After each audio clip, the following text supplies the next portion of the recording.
Hello students, आपका welcome है मेरे यूट्यूब चैनल पे। जैसे कि आपको पता है कि हमारे चैनल पे कॉम्पिटिटिव एग्ज़ाम से रिलेटेड क्लासेस चल रही है। साइंस से रिलेटेड क्लासेस पूरी हो चुकी है, उसकी प्लेलिस्ट आपको चैनल पे मिल जाएंगी। इसके साथ में अभी हम भूगोल की क्लास चला रहे हैं। इसके साथ में ही जैसे सीटी का भी नया टॉपिक जुड़ा था परीक्षा से संबंधित, उसका मैंने टॉपिक पे जो एक शॉर्ट सी मैराथन होती है, ज़्यादा देर की नहीं है, इतना बड़ा कंटेंट नहीं है, उसका मैंने पीडीएफ वाली क्लास अपलोड कर दी है। इसके साथ ही महात्मा गांधी जी पे, एनईपी पे और आरटीई पे भी मेरे चैनल पे आपको क्लासेस मिल जाएंगी। और हम आगे पॉलिटी पे भी क्लासेस लाने वाले हैं। जीके की भी क्लासेस चालू होने वाली है, तो आप मेरे चैनल को ऐसे सब्सक्राइब, शेयर, लाइक करते रहिए और ऐसा कंटेंट लेते रहिए।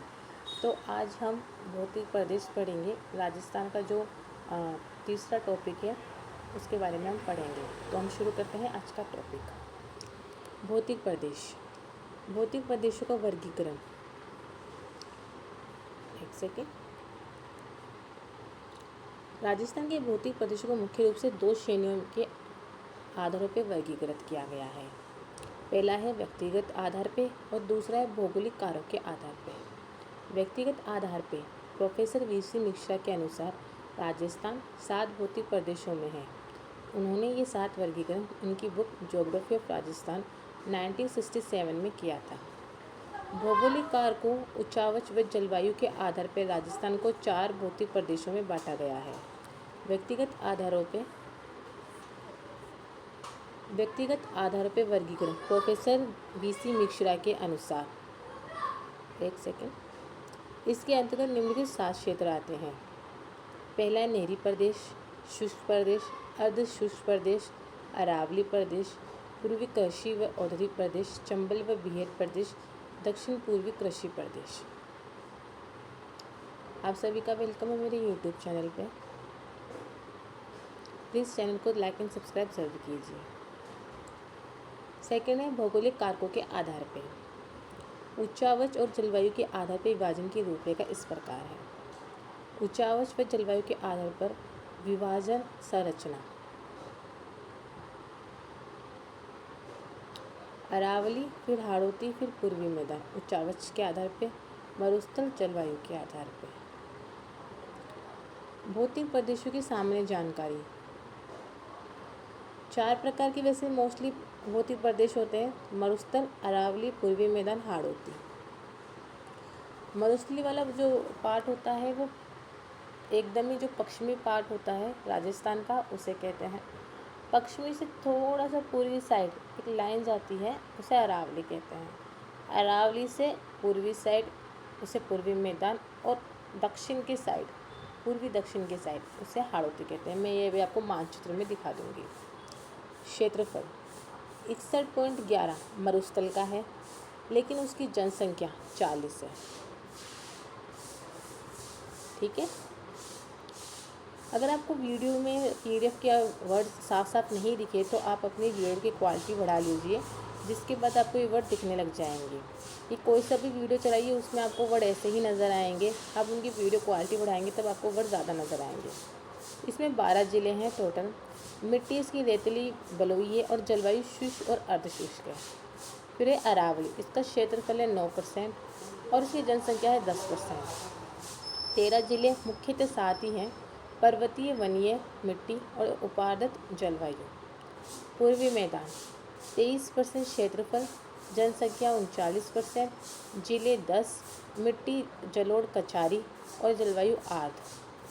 हाड़ौती 6.89% क्षेत्रफल, जनसंख्या 11%, जिले 7 जिले, मिट्टी काली मिट्टी और अति आर्द्र, यानी यहाँ पे ज़्यादा बारिश होती है। हम पहले पढ़ेंगे उत्तर पश्चिमी मरुस्थल यानी थार का मरुस्थल। इसका निर्माण काल, थार मरुस्थल का निर्माण 33 सागर में त्रिशृंगीय काल में हुआ। ये मैंने आपको कल बताया था। इसे भारत का महान मरुस्थल भी कहा जाता है। रामायण व भगवद गीता में मरुस्थल को धनवा कहा गया है। वैश्विक विस्तार, थार मरुस्थल का कुल 85% भाग, थार मरुस्थल का कुल 85% भाग भारत में व 15% पाकिस्तान में।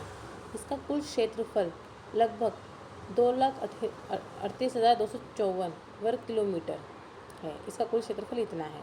भारत में थार का विस्तार सर्वाधिक राज्यों में क्रम में इस प्रकार है: पहला राजस्थान जिसमें 61% है, फिर गुजरात, फिर हरियाणा, फिर पंजाब। पाकिस्तान में इस मरुस्थल को चोलिस्तान कहा जाता है। मरुस्थल का विस्तार व ढाल। राजस्थान में मरुस्थल का विस्तार 1,75,000 वर्ग किलोमीटर स्क्वायर है। इसकी लंबाई 640 किलोमीटर है, चौड़ाई 300 किलोमीटर है, औसत ऊंचाई 200 से 300 मीटर है। मरुस्थल का ढाल उत्तर पूर्व, एक सेकंड आपको दिखना नहीं होगा,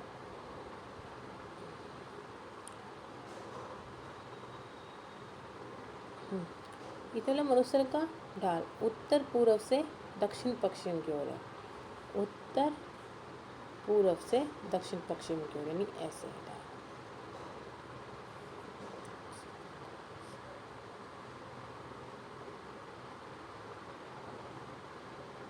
ये है और इस तरह जा रहा है, ठीक है। उत्तर पूर्व से दक्षिण पश्चिम की ओर है। घग्गर नदी का बहाव उत्तर में तथा लूनी नदी का बहाव दक्षिण पश्चिम की ओर इसका परिमाण है। महत्वपूर्ण बिंदु। मरुस्थल की उत्तर में औसत ऊंचाई 300 मीटर है, जबकि दक्षिण में घटकर 150 मीटर रह जाती है। मरुस्थल का वर्गीकरण व अध्ययन। अध्ययन की दृष्टि से मरुस्थल को दो मुख्य आधार पर विभाजित किया गया, उच्चावच के आधार पर और जलवायु के आधार पर। उच्चावच के आधार पर वर्गीकरण 4 प्रकार से है। पहला है महान मरुस्थल। यह राजस्थान की अंतर्राष्ट्रीय सीमा भारत पाक में विस्तृत वालुका स्तूप युक्त क्षेत्र है। दो क्षेत्र होते हैं, बालिका स्तूप युक्त और बालिका स्तूप मुक्त। तो जो युक्त होता है उसमें बालिका स्तूप यानी जो रेत के टीले हैं वो बनते हैं, हवाओं के साथ जैसे चलते हैं उसे जो रेत के बनते हैं पहाड़ उसे कहते हैं। और बालिका स्तूप मुक्त होता है जहाँ पे नॉर्मल पहाड़ी क्षेत्र होता है, वहाँ पे इतने जो रेत के टीले वो नज़र नहीं आते। ये और उसके बाद है बाड़मेर, बीकानेर, जैसलमेर प्रदेश। महान मरुस्थल के मध्य पूर्वी भाग में चट्टानी मरुस्थल का विस्तार है। लघु मरुस्थल क्षेत्र चट्टानी मरुस्थल के पूर्व में बीकानेर से कच्छ की खाड़ी तक विस्तृत है। अर्धशुष्क मरु प्रदेश अरावली के पश्चिम में लूनी बेसिन व शेखावती क्षेत्र में विस्तृत। ये क्वेश्चन आते हैं कि लघु मरुस्थल क्षेत्र किसे कहते हैं, महान मरुस्थल क्षेत्र किसे कहते हैं। जलवायु के आधार पर दो प्रकार का वर्गीकरण है। पहला है शुष्क मरुस्थल राठी प्रदेश। जलवायु के आधार पर इसके दो वर्गीकरण हैं। पहला है शुष्क मरुस्थल राठी प्रदेश, जिसमें वर्षा होती 0 से 25 सेंटीमीटर, क्षेत्रफल है 1,00,000 वर्ग किलोमीटर। दूसरा है अर्धशुष्क मरुस्थल, जिसे कहते हैं बांगड़ प्रदेश। अर्धशुष्क मरुस्थल बांगड़ प्रदेश, वर्षा 25 सेंटीमीटर से 50 सेंटीमीटर, क्षेत्रफल 75,000 किलोमीटर। फर्स्ट है शुष्क मरुस्थल राठी प्रदेश। 25 सेंटीमीटर से कम वर्षा वाले क्षेत्र को शुष्क मरुस्थल कहा जाता है। शुष्क मरुस्थल को राठी प्रदेश भी कहा जाता है क्योंकि यहाँ पे राठी नस्ल की गाय पाई जाती है। विस्तार जैसलमेर, बीकानेर, बाड़मेर, जोधपुर, पश्चिमी चूरू। इसे अध्ययन की दृष्टि से पुणे दो भागों में बांटा गया है। पहला बालुका स्तूप मुक्त प्रदेश 41.5, दूसरा है बालुका स्तूप युक्त प्रदेश जिसे 58.5% कहा गया है। पहला है बालुका स्तूप मुक्त प्रदेश, जहाँ पे बालुका स्तूप नहीं होते, रेत के टीले नहीं होते। यहाँ बालुका स्तूप नहीं पाए जाते हैं क्योंकि ये पथरीला मरुस्थल पाया जाता है जिसे हमदा कहते हैं। राजस्थान में हमदा का विस्तार मुख्यतः सर्वाधिक जैसलमेर, जहाँ पोखरण, रामगढ़, लोधवा है। फलोदी का दक्षिण पश्चिमी भाग, बाड़मेर का उत्तरी भाग। बालुका स्तूप मुक्त प्रदेश की भौगोलिक विशेषता। इस क्षेत्र में मुख्य रूप से 3 विशिष्ट भू आकृति श्रृंखलाएं पाई जाती है। पहली आकड़बुक फॉसिल पार्क स्थिति, राष्ट्रीय मरु उद्यान जैसलमेर, जीवाश्म का निर्माण काल जुरासिक पार्क 18 करोड़ 100 मिलियन वर्ष पूर्व। लकड़ी के जीवाश्म भारत व राजस्थान में प्राचीनतम है। अवसादी चट्टानी समूह, शुष्क मरुस्थल में अवसादी चट्टानों, चूना पत्थर व बलुआ की प्रधानता पाई जाती है। थर्ड है जल पट्टी लाठी सीरीज, सरस्वती नदी के भूगर्भिक जलीय अवशेष की जल पट्टी को लाठी सीरीज कहते हैं। ये पोखरण व मोहनगढ़ के बीच 60 किलोमीटर की दूरी में स्थित है। इस क्षेत्र में सेवन घास अधिक पाई जाती है जिसे गोड़ावन की शरण स्थली कहा जाता है। यहाँ प्रस्थित चांदन नलकूप स्थित है जिसे थार का गढ़ा भी कहते हैं। राजस्थान की दूसरी जल पट्टी बायतू बाड़मा से सांचौर जाले तक स्थित है। मैंने वीडियो इसलिए बंद कर दिया ताकि आप लोगों को ये कंटेंट साफ साफ दिखे। बालू का स्तूप युक्त प्रदेश अर्थ जब पवन के द्वारा मिट्टी का निक्षेपण जमाव किया जाता है तो निर्मित स्थलाकृति को बालू का स्तूप कहा जाता है। स्थानीय नाम दोहरे, लहरेदार बालू का स्तूप को दोहरे कहते हैं। धरियन, स्थानांतरित गतिशील बालू का स्तूप को धरियन कहते हैं। राजस्थान में सर्वाधिक बालू का स्तूप दोहरे जैसलमेर और सभी प्रकार के दोहरे होते हैं वो जैसलमेर में बनते हैं। राजस्थान में सर्वाधिक बालू का स्तूप दोहरे तो जैसलमेर, और जहाँ सभी प्रकार के बालू का स्तूप बनते हैं वो जोधपुर में बनते हैं। बालू का स्तूप के प्रकार मेकी 1970 के अनुसार पहला है बरखान यानी चंद्रकार बालू का स्तूप। जब पवन के द्वारा मिट्टी का निक्षेपण अर्ध चंद्रकार आकृति में होता है तो उसे बरखान कहते हैं। चौड़ाई लगभग 100 से 200 मीटर होती है। बरखान की दोनों भुजाओं के मध्य वायु द्वारा निर्मित गर्त को तल्ली डाढ़ पलाया कहते हैं। ये बालू का स्तूप अधिकांश 20 सेंटीमीटर के पश्चिम में पाए जाते हैं। सर्वाधिक बरखान चूरू, भालेरी गांव, जैसलमेर, रामगढ़, पोखरण, बीकानेर, देशनोक, जोधपुर, ओसिया, सिक्कर, सूरतगढ़, नागौर, जायल, डीडवाना, कुचामन। विशेषता बरखान सर्वाधिक गतिशील स्थानांतरित बालू का स्तूप है, इस कारण महसूल में इनका योगदान सबसे अधिक है। इनकी आकृति ऐसे होती है, ये इस प्रकार की आकृति होती है इनकी, ठीक है। इसके बाद है अनुपस्थित बालू का स्तूप। जब पवन द्वारा मिट्टी का निक्षेपण समकोण 90 डिग्री पे होता है तो निर्मित स्थलाकृति अनुपस्थित बालू का स्तूप कहते हैं। इसका विस्तार बीकानेर, पुंगल, श्री गंगानगर, सूरतगढ़, हनुमानगढ़, रावतसर, चूरू, झुंझुनू। अनुदैर्घ्य रेखीय बालू का स्तूप। जब मिट्टी का निक्षेपण पवन की दिशा के समांतर होता है तो उसे अनुदैर्घ्य रेखीय बालू का स्तूप कहते हैं। सर्वाधिक विस्तार जैसलमेर, दक्षिणी पश्चिमी, जोधपुर, बाड़मेर। ये बालू का स्तूप लूणी, जवाई व घग्गर बेसिन के पाए जाते हैं। पैराबोलिक परवलयिक बालू का स्तूप। ये बालू का स्तूप बरखान के विपरीत तथा महिलाओं की बालों की क्लिप की आकृति में बनते हैं। ये राजस्थान में सर्वाधिक पाए जाते हैं। इनका विस्तार सभी मसूरी जिले में होता है। सीप बालू का स्तूप। जब बरखान के निर्माण के समय पवन की दिशा में परिवर्तन होता है तब बरखान की एक भुजा आगे की ओर बढ़ जाती है, जिसे निर्मित स्थलाकृति को सीप बालू का स्तूप कहा जाता है। समकोणीय बालू का स्तूप कौन कौन से? अनुप्रस्थ, बरखान और पैराबोलिक, और समांतरी, अनुदैर्घ्य और सीप 2 है। तारानुमा बालू का स्तूप। 3 या 3 से अधिक भुजा वाले बालू का स्तूप को तारानुमा बालू का स्तूप कहते हैं। इसका निर्माण अनियमित हवाओं के कारण होता है। इसका विस्तार जैसलमेर, मोहनगढ़, श्री गंगानगर, सूरतगढ़ व बीकानेर। सर्ब काफिज यानी नेवका। मरुस्थल में झाड़ियों के पास निर्मित छोटे बालू का स्तूप को सर्ब काफिज बालू का स्तूप कहते हैं। सर्वाधिक विस्तार जैसलमेर, बीकानेर, बाड़मेर, जोधपुर। इन बालू का स्तूप को नेवका भी कहा जाता है। नेटवर्क बालू का स्तूप। एक दूसरे से जुड़े हुए बालू का स्तूप को नेटवर्क बालू का स्तूप कहा जाता है। ये सर्वाधिक जैसलमेर, बीकानेर, जोधपुर व हिसार, भिवानी, हरियाणा तक विस्तृत है। अवरोधी बालू का स्तूप। अरावली की पहाड़ियों के अवरोध के कारण निर्मित बालू का स्तूप अवरोधी बालू का स्तूप कहलाते हैं। ये बालू का स्तूप अवरोध पहाड़ी के दोनों तरफ पवन सम्मुख व पवन विमुख ढाल पाए जाते हैं। इन्हें जीवाश्म अवरोधी बालू का स्तूप भी कहा जाता है। ये टीली स्तर होते हैं जिन पर वनस्पति भी आवरण होता है। सर्वाधिक विस्तार पुष्कर, बूढ़ा पुष्कर, नागपहाड़, अजमेर, बिचुन पहाड़, जोबनेर, सिक्कर, कुचामन की पहाड़ी।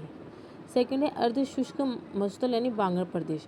शुष्क मरुस्थल 25 सेंटीमीटर वर्षा रेखा व अरावली क्षेत्र 50 सेंटीमीटर वर्षा रेखा के मध्य स्थित भूभाग को अर्धशुष्क मरुस्थलीय बांगड़ प्रदेश कहा जाता है। अध्ययन की दृष्टि से विभाजन 4 भाग। लूनी बेसिन दक्षिण में, नागौरी उच्च भूमि मध्य में, शेखावटी अंतर्प्रवाह उत्तर मध्य में और घगन बेसिन उत्तर में। लूनी बेसिन। लूनी जवाई बेसिन में गोड़ावन बेसिन भी कहा जाता है। इसका विस्तार पाली, बाड़मेर, जालोर, जोधपुर में है। जालोर को मुख्यतः गोड़वाड़ कहा जाता है। लूनी बेसिन की पूर्वी सीमा पर काला भूरा डूंगर पाली स्थित है। इसकी विशेषता यहाँ नेहड रन है। ये लूनी बेसिन में जालोर में स्थित है। अन्य रन पचपद्रा, सनवरला और कपरडा। इसके बाद है सेकंड लवणीय पादप। इस बेसिन में लवणीय पादप मुख्यतः बालोतरा में पाए जाते हैं। थर्ड है रोही। लूनी नदी व अरावली के मध्य स्थित उपजाऊ मैदान। फोर्थ है बजादा। शुष्क व अर्ध क्षेत्र में पर्वतपदीय भाग में जलोढ़, पंख, गाद, मलबा का मैदान। फिफ्थ है इंसेलबर्ग। मरुस्थल में अपरदन के बाद शेष रही दीप्ति चट्टान पहाड़ी को इंसेलबर्ग कहा जाता है। उदाहरण जालोर व बाड़मेर की पहाड़ियाँ। इसके बाद है सेकंड नागौर उच्च भूमि। नागौर उच्च भूमि का विस्तार नागौर, डीडवाना, कुचामन व आंशिक रूप से अजमेर में स्थित है। औसत ऊंचाई 300 से 500 मीटर। विशेषता कुबड़ पहाड़ी व बांका पहाड़ी। ये नागौर व अजमेर के मध्य स्थित है, जहाँ भूगर्भीय जल में फ्लोराइड अधिक पाया जाता है। इस कारण यहाँ के लोगों में फ्लोरोसिस नामक बीमारी देखी जाती है। लवणीय खारे पानी की झीलें इस क्षेत्र में अधिक पाई जाती है। शेखावटी अंतर्प्रवास क्षेत्र, इस क्षेत्र का विस्तार चूरू, सीकर, झुंझुनू में उत्तरी भाग में है। औसत ऊंचाई 450 मीटर है। इस क्षेत्र में लवणीय गर्त रण भी पाए जाते हैं, जिसमें प्रमुख तालछापर, सुजानगढ़, पड़िहारा व डीडवाना है। इसकी विशेषता जोहड़, शेखावटी क्षेत्र में पानी के कच्चे कुओं को जोहड़ कहते हैं। तोड़ावटी, कांतली नदी के अपवास क्षेत्र को तोड़ावटी कहा जाता है, जिसका विस्तार सुक्कर व झुंझुनू में है। सर, शेखावटी में मानसून के दौरान बनने वाले तालाब को सर कहते हैं। बीड़, शेखावटी क्षेत्र में चारागाह भूमि को बीड़ कहा जाता है। उदाहरण बजाज बीड़, झुंझुनू, फतेहपुर बीड़, सिक्कर आदि। घग्गर बेसिन, ये बेसिन श्री गंगानगर, हनुमानगढ़ व अनूपगढ़ में स्थित है। इसकी विशेषता है यहाँ नाली पाट, हनुमानगढ़ में घग्गर नदी के पेटे या मार्ग को नाली पाट कहते हैं। काठी बगी, घग्गर बेसिन की चिकनी व उपजाऊ मिट्टी को काठी बगी कहा जाता है। यह प्रमुख उत्पादित फसलें गेहूँ, चावल, कपास, गन्ना है। मरुस्थल संबंधी महत्वपूर्ण बिंदु, पलाया झील व खड़ीन झील। मरुस्थल में अस्थायी पानी की झीलों को पलाया झील कहा जाता है, जबकि पश्चिमी राजस्थान जैसलमेर में पालीवाल ब्राह्मणों द्वारा निर्मित झीलों को खड़ीन कहा जाता है। नोट, पलाया झील व खड़ीन झीलें सर्वाधिक जैसलमेर में पाई जाती है। थली, ऊंचा भाग अस्थायी झील पलाया, खड़ीन कृषि क्षेत्र, तली निम्न कहा जाता है। थली, मरुस्थल के ऊंचे उठे हुए भाग को थली कहते हैं, जो मुख्यतः बीकानेर व चूरू में। इस कारण क्षेत्र में कोई भी नदी नहीं पाई जाती है। ये इंपॉर्टेंट है, ठीक है, कि बीकानेर चूरू में कोई भी नदी इसलिए नहीं पाई जाती। तली, मरुस्थल में बालुका स्तूप के मध्य स्थित निम्न भूमि को तली कहते हैं। रन टाट, मरुस्थल में लवणीय, दलदली व अनुपजाऊ भूमि झीलों को सूखने के बाद बने क्षेत्र को रन या टाट कहते हैं। तो स्टूडेंट्स, ये हमारे भौतिक प्रदेश का फर्स्ट पार्ट हो गया। सेकेंड पार्ट हम कल स्टडी करेंगे। तब तक आप जो भी और भी हैं सिलेबस में टॉपिक्स, अगर उनसे रिलेटेड पहले क्लासेस चाहिए तो आप कमेंट सेक्शन में डाल दीजिए और हमारे चैनल को सब्सक्राइब, लाइक, शेयर ज़रूर कीजिए। धन्यवाद।